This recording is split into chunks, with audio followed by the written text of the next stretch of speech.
of the academic year. My name is Eleanor Hughes, and I'm a first-year graduate student with the Asia Studies program. So I want to give a quick shout out to any new students who decided to join us today. And I will be moderating today's webinar. Before we get started, I just want to make a few housekeeping rules. First of all, please make sure that your microphone is muted unless after our speaker makes her remarks, you decide to ask a question. So the outline of the talk will be me making our introduction to our speaker, Lyric Hughes Hale, who's joining us from Chicago today. And then she will be talking between 20 and 25 minutes. And then I will ask my few questions, and then I will then open the floor to the gallery. You can ask questions in two different ways. One, you could ask your question in the chat box, and then I can ask the question aloud. You'll want to make sure that you mention your name and your affiliation, whether it's Georgetown or otherwise. Alternatively, you can press the raise hand function after Lyric finishes her remarks. That will mean that you will need to turn your camera as well as your microphone on. All right, so I think we're going to get started here. And actually, lastly, this event will be recorded. It should be available later today for anyone who was unable to attend. Okay, all right. So today we have Lyric Hughes Hale speaking from Chicago, Illinois. She is currently the editor-in-chief of EconView, which is a publisher of online economic news and analysis by independent experts. I happen to also be a contributing writer for EconView.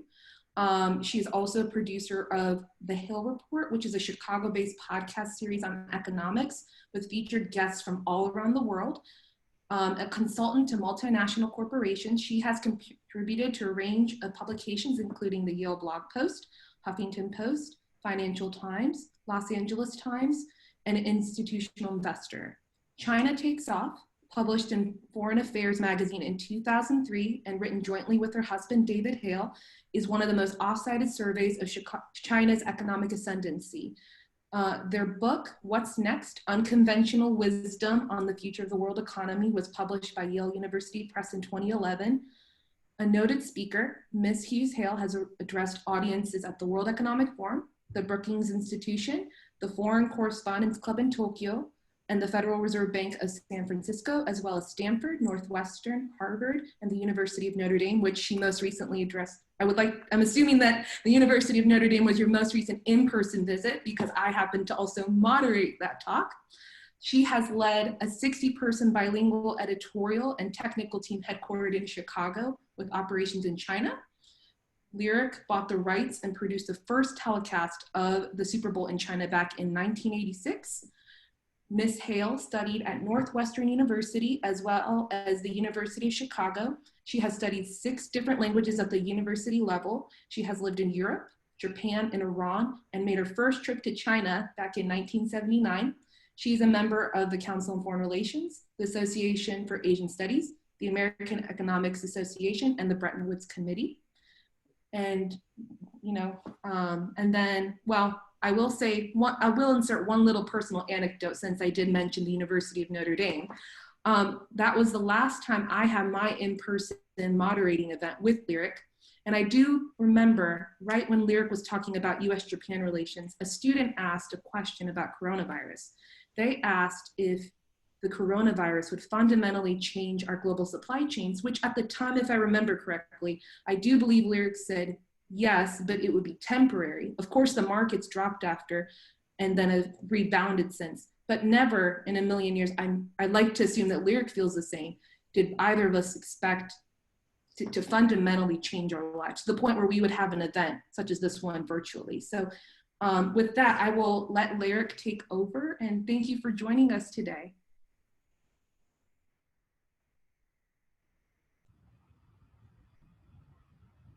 Your microphone's off. Yes. Thank you so much, Eleanor, and also Stephanie. Thank you for inviting me. It's wonderful to be joining you today from Chicago to discuss US-China relations in the Xi Jinping era. I was very happy to accept your invitation for several reasons. My late husband, David Hale, graduated from the School of Foreign Service. He came to Washington from a small town in northeastern Vermont, and Georgetown opened the world to him. Also, my father was a Foreign Service officer, and I've known Eleanor Hughes, no relationship, although our families are very close friends for many years. So again, thank you for having me today. Even if it's virtually, I think it was a little more fun to meet in person at Notre Dame. History's a funny thing. Looking back, it seems that everything that happened was inevitable. But the truth is that what actually happened was simply one outcome within a range of possibilities. That is certainly the story of Xi Jinping's rise to power and what that came to mean for US-China relationship over the past 8 years. Xi had many rivals, including, ironically, Bo Xilai, who was seen as too Maoist, but by 2012, he emerged as the victor. It seemed as if China would continue along the path to reforms, and in 2013, the Central Committee of the Chinese Communist Party seemed to set a course for further opening and privatization that was begun by Deng Xiaoping. Then something happened and China reversed course, abandoning key policies that actually led to its wondrous economic growth. 70 times, China's GDP has increased 70 times since I first visited in 1979. We just didn't see that shift clearly at the time. China 2025, which so infuriated the United States, set China on a different path to self-sufficiency.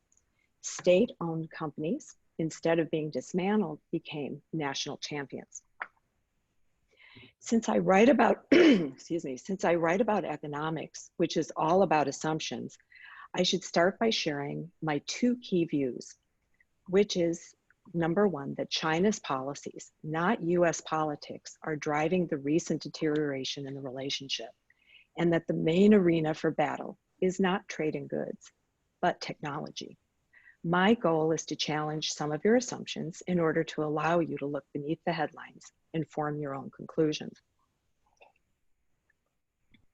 My first assumption, which goes against the conventional wisdom, by the way, is that the change in our relationship is not primarily driven by US politics, economics, or indeed by the Trump administration.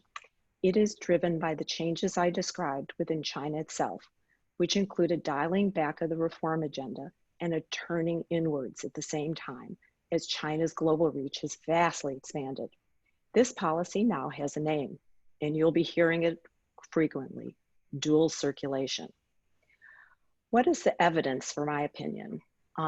China now has contentious relationships, not just with the United States, but with Australia, Canada, the Czech Republic, and India, where there's been a renewal of armed conflict for the first time in 40 years. Germany now is also having difficulties. So it's not just us, and it's not COVID either, which merely accelerated trends that were already in play, in my view. China's puzzling wolf warrior diplomacy seems to be failing to gain support from other nations. Surprisingly, the Ministry of Foreign Affairs has taken on a new prominence in domestic Chinese politics and discourse. China doesn't really have a history of diplomacy, as does Europe and the United States, and has closed itself off from the world from time to time. The writer Robert Elegant once described China as a realm without diplomats. Its regional power exercised one way, via a system of tributary states and hostages. So why is China suddenly fighting on so many fronts? I haven't even mentioned the South China Sea, Hong Kong, or Taiwan. What could go wrong? A lot. The US ambassador to China just announced his resignation. And oh, by the way, according to Woodward's new book, Xi and Trump have not spoken to one another since March 27, nearly 6 months in the midst of a global pandemic. Dialogue has slowed to a standstill, and of course, it's more difficult for people to visit and conduct negotiations in person. The US itself is once again in an isolationist phase. Charles Kupchan has a new book coming out next month about the history of isolationism in the United States. beginning with George Washington admonishing the new country to steer clear of permanent alliances with any portion of the foreign world, unquote. The US has been a place where people went in order to escape conflict historically. To quote from his book, isolationism is one of the most influential political trends in American history. From the founding era until the Japanese attack on Pearl Harbor, the United States shunned strategic commitments abroad, making only brief detours during the Spanish-American War and World War I. Amid World War II and the Cold War, Americans abandoned isolationism. They tried to run the world rather than run away from it. But isolationism is making a comeback as Americans tire of foreign entanglement. I should add, post our misadventures in the Middle East, President Obama's red line in Syria marked the end of an era. Few realize, with maybe the exception of Eleanor, who's written about this, how close we came to war with North Korea recently and to open conflict with Iran. In both cases, President Trump did not ramp up hostilities. I don't think there's a support for that amongst the American people. My second major assumption is that US-China tensions specifically are being driven by competition by the big technology companies on both sides of the Pacific. Big tech in China has emerged as a huge force over the past 20 years, and China and the US are really the only players that matter. I've been both an observer and a participant in the China tech scene, working for Apple and Motorola in the 80s and Microsoft in the 90s, and starting my own firm doing business online in China in the 2000s. We worked or got to know Sina, Sohu, NetEase, Alibaba, Tencent in the early days. Mostly, they modeled themselves after US firms, Baidu after Google, for example, and then they began to expand globally. And incidentally, after listing on US exchanges to raise capital. Some US tech companies figured out how to operate in China, and they profited immensely, such as Apple, which created a huge number of jobs there, and more recently, Tesla. Both are hardware companies. Other tech giants were excluded and were never able to gain a foothold behind China's Great Firewall. Mark Zuckerberg even studied Chinese and did his best to get into China and failed. The same is true for Google and Twitter. Their founders are fabulously rich, powerful, and don't like to be told they can't do something. The pressure from the US side to stop Chinese tech companies such as TikTok and Huawei from coming into our market is likely driven, in my view, by their US rivals' sense of unfair competition, buttressed by national security and privacy concerns. Those companies usually don't pay too much attention to themselves in the United States. I often think that a way for China to end hostilities would be to let those companies into their market and see if they even make it. These titans have a voice in US policy decisions. And if Vice President Biden is elected, I predict that they will have an even bigger voice. In other words, that hostilities will not lessen. Today's big news is that WeChat will no longer, the popular app, will no longer be supported by US-based app stores, and TikTok will be banned if it is not acquired by November 12th. This has huge ramifications for my Chinese friends in the United States with families there, and will definitely make communications between our two countries more difficult. China has long demanded that outside tech firms, such as Apple, maintain data centers within China that hold Chinese information. What's really amazing to me is that we have now adopted Chinese technology policy and are requiring TikTok to do the same, in this case through a change of ownership. So what does this mean for the future of US-China relations? China is not a monolith any more than the United States is, and the relationship between the two is multidimensional. The sometimes competing interests of constituencies in each country are diverse, making this relationship even more multi-layered and complex. Neither China's aggressive foreign policy stance, which in my mind echoes Japanese imperialism, nor the US propensity for isolationism adequately describe the realpolitik of the world we live in today. COVID-19 has shown a very bright light on that. In spite of barbs traded back and forth, Chinese and US scientists continue to work together and consult each other about advances in treatment, often over Zoom, as we are today, whose data centers are located in China. US businesses in China are not leaving.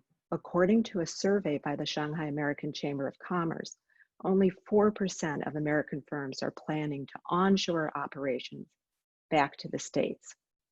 In a sense, China and the US are like a married couple who continue their embarrassing spats in public, yet are bound by so many ties and interdependencies they cannot really divorce.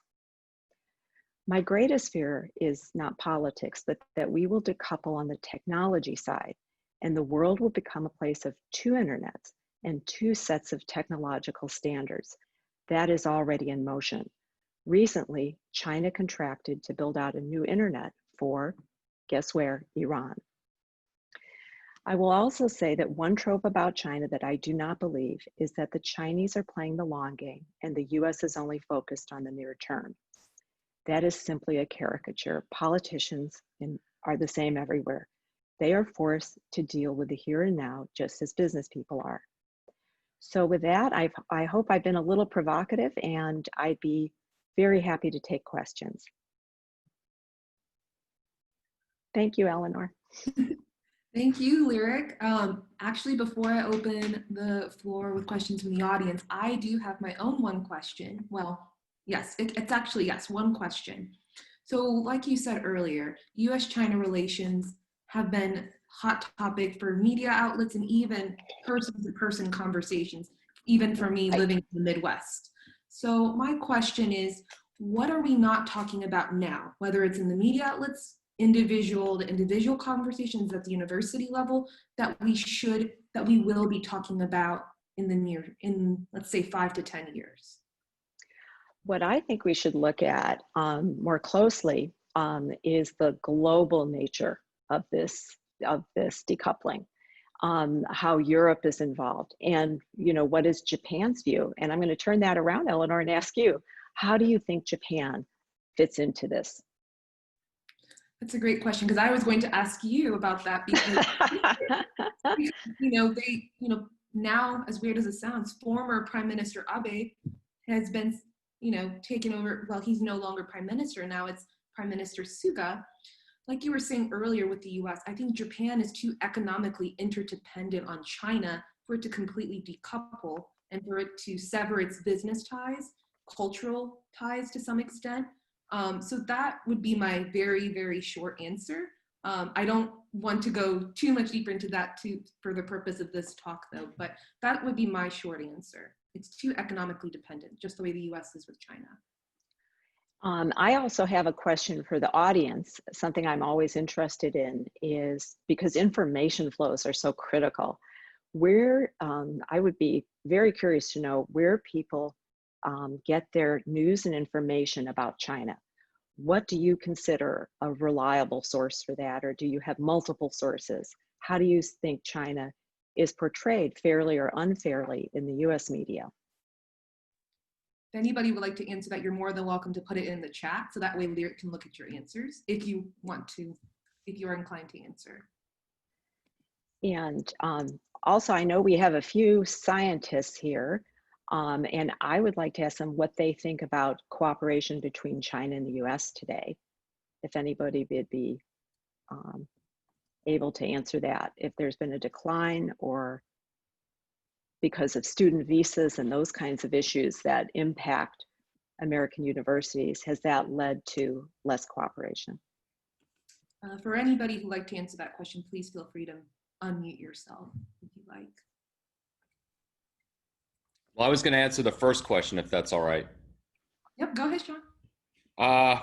First of all, great talk. Thank you very much. Eleanor, great to see you. I think for most of my quote unquote China information, I would go to my usual news sources. Starting with the Wall Street Journal Asia every day, Hmm. also Bloomberg. I'm a Taiwan guy, so I read the Taipei Times, which obviously has its Right. own political agenda.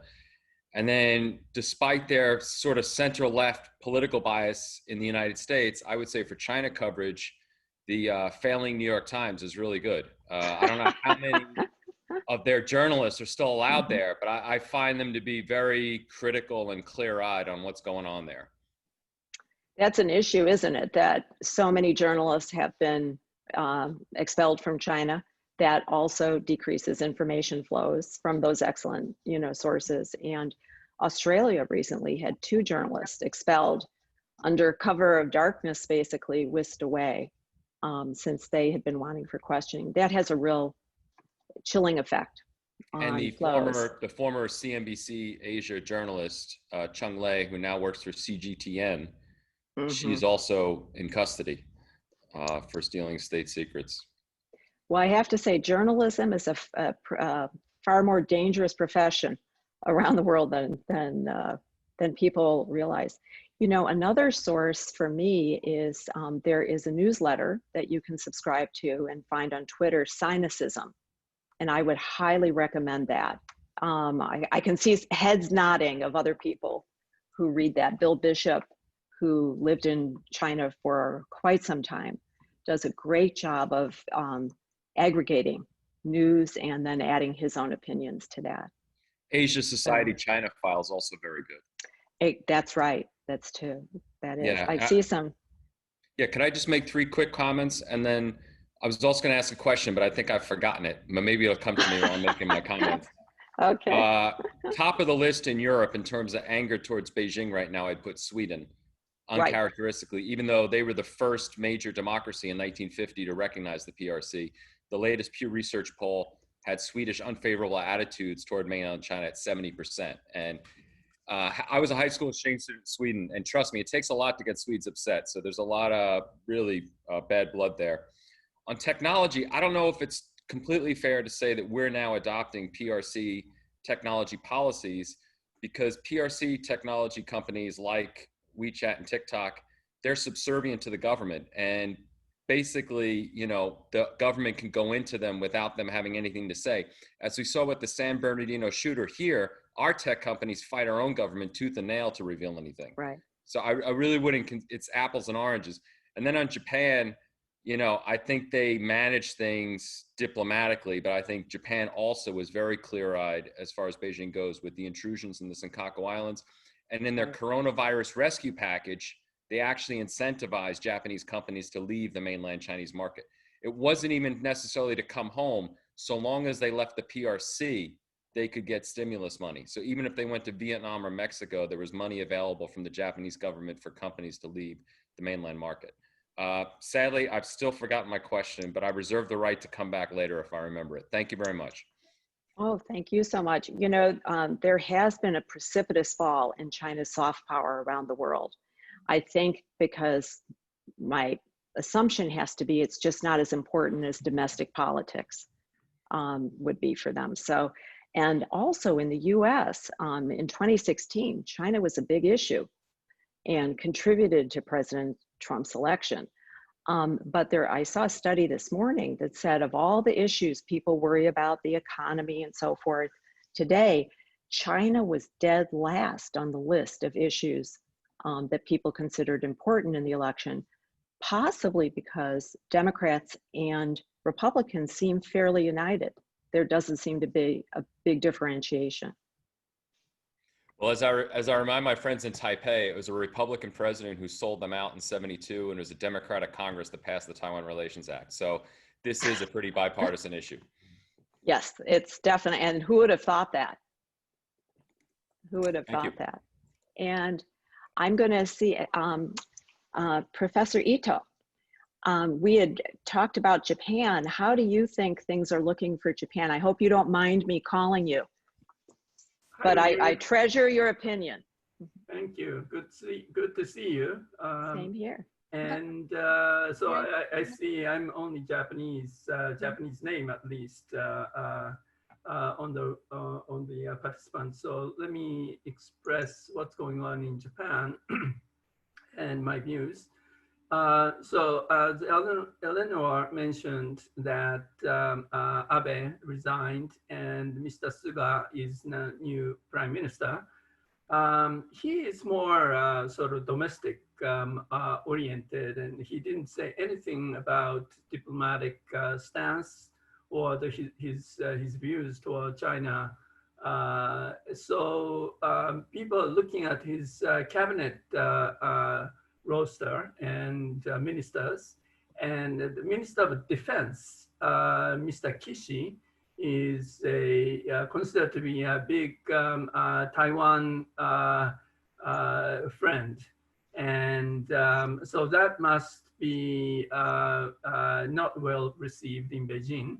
But the Suga's cabinet, not cabinet secretary, but the secretary in the party, LDP party, Mr. Nikai, Nikai is considered to be a very good friend of Beijing. So in the cabinet, so in the LDP, there are two key persons. One is a friend of Beijing. One is a friend of Taiwan. So it's very interesting to see how things will go. The public opinion in Japan has been sort of the same trend with other countries, that if you take the poll, then people who consider to be a friendly or feel sympathy to China, the ratio has been declining steadily, and it's all historic low. So that is one factor. But as you mentioned, I think the economic ties are so strong that the business people do not want to have open conflict. I think the Japan continues to be sort of the in-between China and the US, and try to be sort of the FTAs Japan is promoting with EU and TPP-11 and US, and now the UK will be the first FTA with Japan. So on the economic side, Japan carries on this open globalization FTA pack, and I think it's good that Japan is playing that role. However, if those hard military conflict and something happens in the Taiwan Strait or Senkaku, then things will deteriorate pretty quickly in Japan too. Thank you. Yes, thank you so much. And Ito-sensei, if you don't mind my asking, where are you zooming from and what is your affiliation? Oh, sorry. My name is I should have introduced you, sorry. My name is Takatoshi Ito, professor at Columbia University. Thank you very much. Thank you. Thank you so much for joining us today. Thank you. Looking forward to it. All right. To switch it off, we have Richard Paulin asking the question, how do conflicts in the South China Sea play out?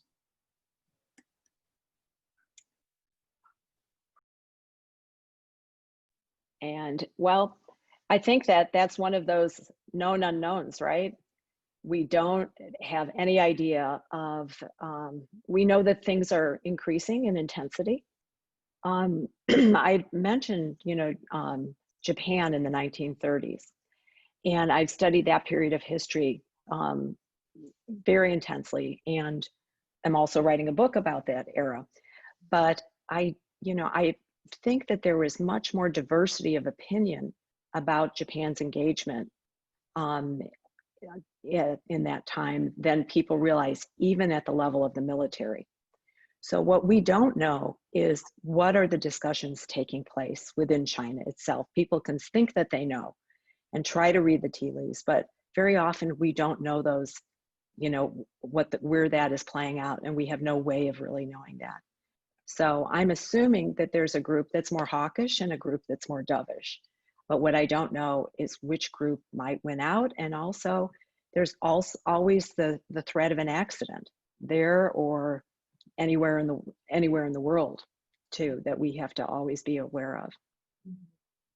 But it does seem that China is militarily taking it. There are many more forays over Taiwan and so forth. It does feel like there's an increase in activity and in the intensity of that activity. And that's not a good thing, probably, right? Okay. Our next question is from Michelle Huang. She's a research intern with the East-West Center. She said, thank you for your wonderful talk. Lyric, could you speak a little on China's recently announced global initiative for data security? You know, I don't know. I haven't read that initiative yet, so I don't really know. But I think that this is part of China's wish to set global standards and global technology standards. And they have a new program, 2035. You know, as the US has disengaged from global organizations, China has engaged, and there's been some institutional capture. And they are trying to be the leaders in areas such as data security. So I think it's part of a much bigger effort on China's part to be a global power as the US becomes more isolationist. All right, our next question is from Greg Wishler from the Security Study Program. What do you see as the reasons for China's recent assertiveness or aggression along its periphery? Some have suggested that Xi is facing internal CCP pressure, while others have said that Xi's internal hold on power is secure. You know, I think I alluded to that in what I said about, you know, discussions and potentially controversy within, you know, the military, people having different views of things. You know, some people feel that Xi is incredibly secure and will never lose power. And in 2 years, when his term is up for renewal, that now the framework has been laid for him to become leader for life. But you know, as a student of history, things are never that secure. And I like to tell people to imagine scenarios. Let's imagine a scenario in which Donald Trump remains in power longer than Xi Jinping. Can we imagine a world, you know, like that? It's possible. It's possible. And we can't predict or forecast, but we need to think about all of these possibilities, that there is internal pressure, that it's growing. But again, from the outside, and especially now, people like myself cannot go to China. And we just had WeChat, you know, shut down this Sunday. It's going to be more difficult for us to know. And then journalists who are no longer in Beijing or Shanghai, it's going to be harder and harder for us to know what is happening. And that's concerning.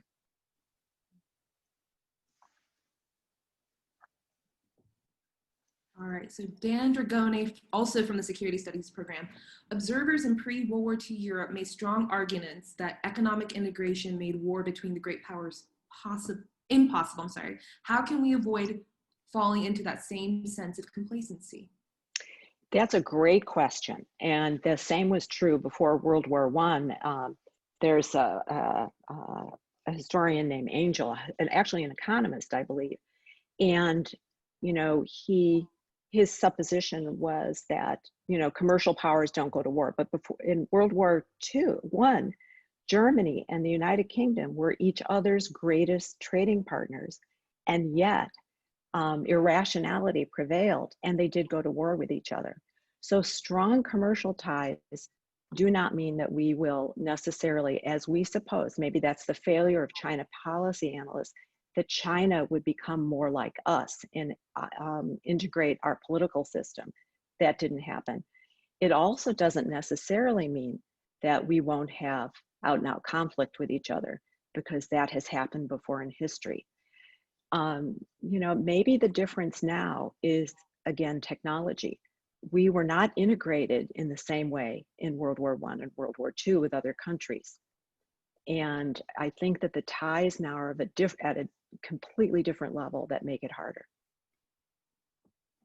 But that's a great question. And, you know, it's a matter of debate for historians of the 20th century. How did that happen? Mhm. Politics trumps, you know, I think rationality. Since you also previously mentioned it, would you mind telling us a bit more about your book and what you're writing on? Yeah, of course. I'm really intrigued by the Republican era in China in the run-up to the communist takeover in 1949 and through World War II, and what happened. And just a short summary of what I'm looking at is China during the Great Depression was on the silver standard. And because silver prices was low, China was able to trade and was in fact prosperous at a time when other countries around the world were struggling economically. However, the United States, for other reasons, decided to engage in silver purchases, which drove up the price of silver, which eventually had a catastrophic effect on the Chinese economy. So I'm writing about the economic sources of what happened in the interwar period between World War I and World War II, and how that played out between China, Japan, and the United States.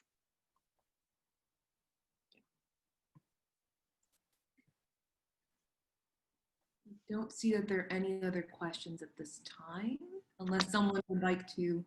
Oh, actually, I am incorrect. Phoebe Muscandus asked, could you also speak briefly on how you intend to conduct research in China in the future? Do you have a research assistant in this country, for example? I do have tremendous help with research, and I'm very lucky in that regard.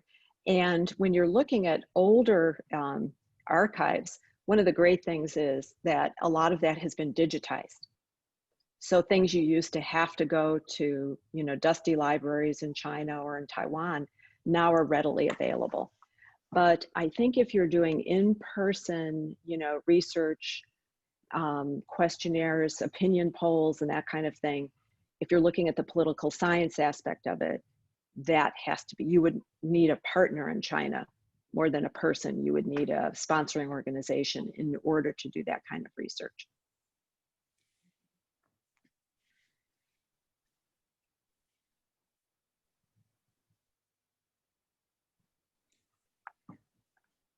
And I'm looking here. I think we're caught up on questions for the time being. Okay, I'm looking through this. Oh, somebody mentioned Richard Paulin from Chicago. Mentioned another great source of information, which is the China Law blog. This is by an American law firm in China, and I think they have offices elsewhere, but they talk about current issues on the ground that are American companies are facing. Everything from employment law to corporate law. So that's very, very useful. Thank you for that. I love that particular blog. And I also see from Hannah Anderson. Yeah. New York, yes, she's mentions the usual, and Inside China, Caixin as well. And Macro Polo, which is out of Chicago, by the way, University of Chicago, another terrific source. When I started my company, China Online, we were the only English language source of information. And the way that we gathered information, to kind of go back to Phoebe's question, is that we followed the Chinese press and we translated information that was there and then edited that. So that is, you know, also a good source. And frankly, Twitter is a great source of information about China, because so many China experts are on Twitter. They'll point you in directions of papers that are good, or you know, things that are appearing in the Chinese media. So I think China Twitter is a really useful source, especially of breaking news in China. Oh, Hannah also had a question she'd like to ask herself. Yes, sorry, my keyboard had started cutting out on me, so I couldn't type it in the chat box. But back to what we were talking about earlier about the dynamics between delinking the economies and whether or not that's a valid thesis to proceed on about whether that could have some calming effect on his hostilities. I was wondering if you had a view about the ability of economic ties to constrain military activity insofar as the US, at least nominally, companies operate independently and are able to make their own decisions, whereas China, increasingly, you see private enterprise or nominally private enterprise being used as part of a whole of country strategy by China. So I was wondering if the US side particularly would have any ability to tamp down on tensions there because companies are increasingly global and able to resist US government pressure to an extent. Well, you know, when China was acceding to the WTO, their greatest, and in general, coming out into the world of global trade, their greatest supporters were American companies. And the US-China Business Council and others really, I think, lobbied for China to be able to interact and to be part of these organizations, which had a huge effect on their economy. But now that Chinese companies themselves are competing with those same American companies, I think they've lost that natural lobby in Washington. And that makes it more difficult for Chinese commercial interests to be heard. And that would be in Congress, and that would be throughout the entire Washington framework. So what US companies and what Chinese companies can do to affect the government, you have to remember Chinese companies are basically state-owned. The Chinese stock market, the overhang of government-owned shares that's critical. I had mentioned that, and no private company in China exists without government, except at the pleasure of the Chinese government and the Chinese Communist Party's pleasure. So that's the reality of it. What's interesting to me too is these new regulations for companies listed on the stock exchange in New York to be forced to have audit standards that are US GAAP-based audit standards. And I frankly think that's very reasonable. If you want to raise money from US investors, that you should furnish them with information in a way that they're used to understanding that information so that they make good choices. The fate of Hong Kong also as a place for capital raising, because of what's happened there, has been, it has been weakened. So I think follow the money. I think that and that's where also China seems to be most open to US companies coming into the country. They're opening to financial institutions. That's a huge clue that that's a good pathway for mutual understanding, interest, cooperation between the two countries. So as a second question was about finances. No, happy to address it. I was just gonna say, because my chat's not working, additional resource for people looking for good, very niche economic analysis is Brad Setzer on the Council of Foreign Relations blog, does a lot on Chinese exchange rate dynamics and foreign holdings of financial assets. And trade policy. I think Brad Setzer is fantastic. The entire Council on Foreign, Elizabeth economy as well is excellent. So you can freely open to non-members. The Council on Foreign Relations website has a whole section on China. I should have mentioned that. So no, really great source. And Brad has charts that are incredible.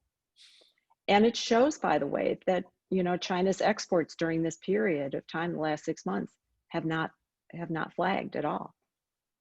They've actually grown in spite of the coronavirus. All right, we have a few more questions in the chat. We have Greg Wishler asking again, you discussed that US companies are not returning in droves to the States in response to US-China tensions. Are some US companies instead moving operations to regional countries such as Vietnam or India? Yes, that has happened, but I think that's 14% are considering doing that. So it's still the majority And actually a lot of that has been in play for some time, because as purchasing people have wanted to look at just in case instead of just in time inventories, and also because of issues of logistics and the increasing costs of logistics, I think that move to, for example, if you're talking about apparel, that's been moving to Cambodia and Vietnam and India for some time. That, I don't think that's new. Our next question is from Steven Spanos from, I believe, the Global Health Development Program. Could you talk? Could you talk about how countries throughout the world might respond to a U.S.-China internet and tech bifurcation? Will we see a hard split or some kind of a balance within countries? Well, you know, that's all based in the philosophy in those countries. You know, I mentioned China and Iran getting together on an internet. That's an internet that will be controlled by the government, obviously. And I don't see that happening in the same way in Europe and the United States. So I think it will be a first world and a second, third world country split. So if China, as she is doing now, supplies telecom technology and data centers in places like Africa and Latin America, you could see those countries then following along with the internet infrastructure that China would build. And a hard split, that's a, you know, hard to say how that is going to play out. But I think we're seeing evidence of a hard split right now. All right. Lyric, might be up your avenue in terms of location. You have an MPP student from the University of Chicago joining us today. Since some of Trump's actions on China also threaten American people and companies, I was wondering whether these enterprises and individuals who play a lot for recent disputes like trade war would work against Trump's further actions towards China. Would this opposite power be strengthened if the US-China relationship further deteriorates? So, you know, if you're talking about, for example, Midwest farmers who could be hurt and have been hurt by tariffs, for example, that seems to, first of all, Trump offered them assistance and aid. And then secondly, in terms of food, I wrote about this in the FT last week, that there seems to be a food shortage, some kind of distribution problem going around in China. There's now a concerted campaign to get people not to waste food, and American exports of soybeans and corn and so forth are increasing to China. So I don't see it from the point of view of in the Midwest of farmers and so forth. But yeah, I don't think this is the trade war in goods is really that important as the issues of technology are. Sounds like Sean King wants to make a few points. Is that correct? I remember my question, but somebody else asked it. So there you go. So it's telepathy. What was it? We want to know. Companies may not be leaving the PRC, but I saw a recent Hong Kong AmCham survey that said 40% of members are considering leaving or downsizing their operations in Hong Kong for other Asian centers like Singapore, Seoul, or Taipei. And as long as you mention the Republic of China, we should remember that the Republic of China's creation was inspired by Sun Yat-sen's adolescent years in Hawaii. And Madam Chiang Kai-shek addressed a joint session of Congress in 1943. And the problem, the South China Sea, actually started with the ROC because it's a 1947 ROC map that's now in the KMT archives in Taipei of an 11-dash line that underpins Beijing's claim to the 9-dash line. So I think Taipei has to get honest about its own South China Sea claims before we can expect Beijing to drop its. But no matter what, as I'm a realist, I think the South China Sea is already lost. But what do I know? There you go. That's it. Well, I think really Hong Kong is problematic. As you said, it does seem that, you know, I've heard that some of those firms are actually looking at new leases in Shanghai instead.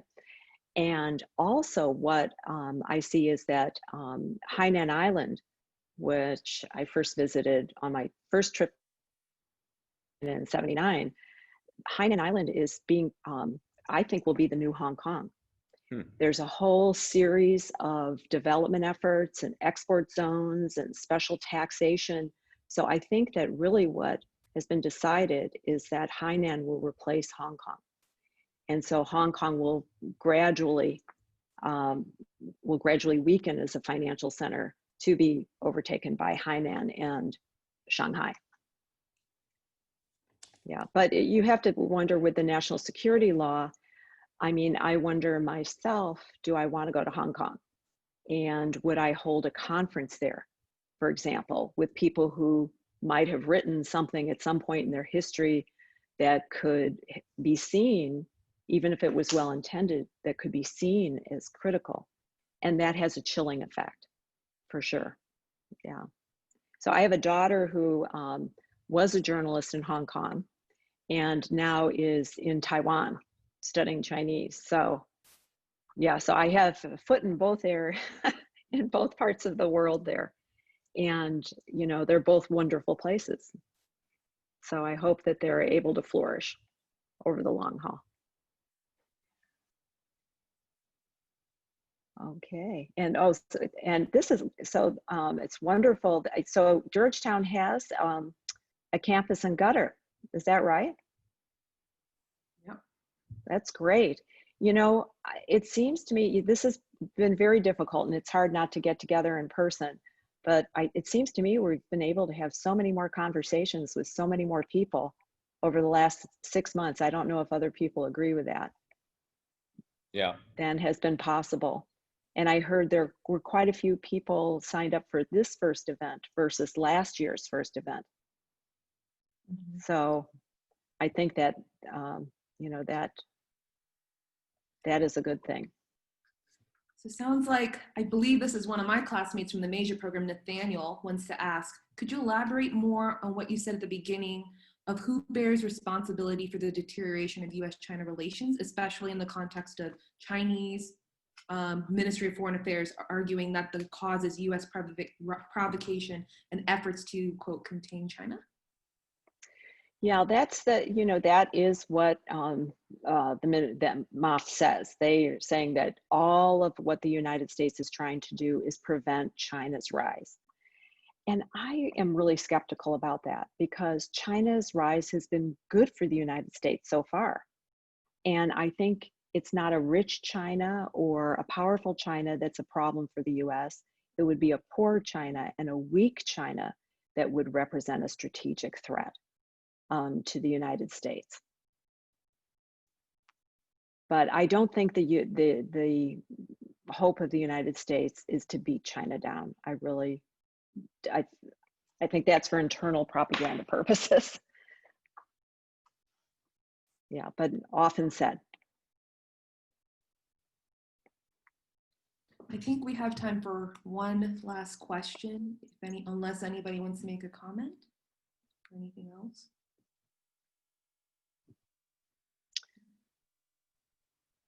Okay, and I guess too, I have a newsletter that I'd be happy to send anyone, and we cover China, we cover the world, global macro, but because of my interest in China, half of it is China related, I would say, and it's free. So if you go to econvue, econvue.com, and just at the top it says sign up for the newsletter, and we'll include the link to this presentation in the next newsletter.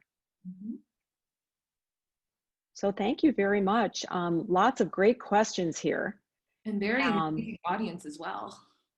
Right, absolutely fantastic. Thank you, Eleanor, for posting that. And thank you behind the scenes for everything. Yeah. That's right, that's right. Thank you, everyone. Thank you.